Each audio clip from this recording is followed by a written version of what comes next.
Hey kids, it's Frakking Friday. I really like puns, and I really like Rome, and I really like Julius Caesar, the play. So I'm wearing this shirt from Threadless, which is the murder of Julius Caesar as Caesar dressing. In related news, in my Sagecraft class, when something is plumb, it means that it's level but vertical, which comes from plumber, which comes from the Latin word for lead, because most piping was made out of lead, which led him to a history story about how all the emperors were crazy because they had lead poisoning from piping in their housing, which is true. But I feel as though a lot of that lead poisoning came from the alcohol. I said last week that I would review The Lover's Dictionary by David Levithan when I finished it, and guess what? I finished it last night. I really loved it. And I know that, and it irritates me when people mention it, because I was talking to Jordan yesterday and she mentioned it. But I know that I say things are amazing, and that I love things, and that things are awesome a lot.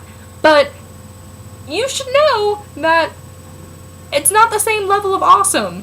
Things are awesome for different reasons, and they each have their own level of awesome. So me saying that something is awesome doesn't mean it's not awesome because I think everything is awesome. There are a lot of awesome things in the world. Just because I say it a lot doesn't make it less true. This book is one of those moments. This book is amazing. I'm reading this book, which is The Sign of Four, and if you guys don't know, this is the second Sherlock Holmes book. I don't like the giant, 9,000 page, 2-volume things they have that have every single Sherlock Holmes story ever, because I don't like reading books with short stories attached to them. So I like single books, which is why I bought A Study in Scarlet, which is the first Sherlock Holmes story, which is really good. The first half is better than the second half. But I think it's just because it actually has Sherlock and Watson in it. My favorite thing about this book, which I just started today, is the fact that the very first scene is Sherlock Holmes shooting up cocaine. I like that he just got right up in that. Because it is such an important character thing. It'd be like if he didn't smoke his pipe. It'd be weird if it wasn't mentioned.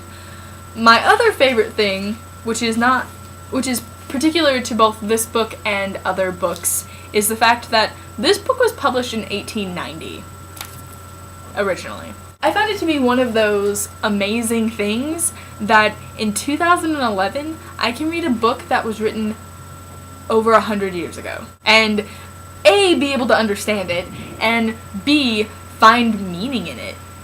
I read A Study in Scarlet, and I thought it was amazing. I thought it was super intelligent. I feel like it had never been done before. Even though it probably had, I felt like this is the first time I'd ever truly read or seen or done anything that was on that level of awesomeness.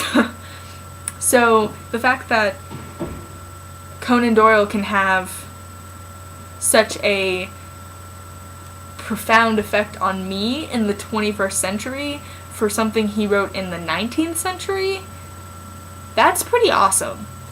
I lied. My actual last thing is that next week I want to do a question video where I just answer any questions that are posed to me, and if you guys don't give me any, I'll make a couple up. Let's give you useless information you don't need to know. So if you have any burning questions, whether they're fandom, real life, or just whatever, just leave them in the comments and I'll do a video for you, and you'll get your answer in a video form next week. Lisa, I'll see you tomorrow. Bye.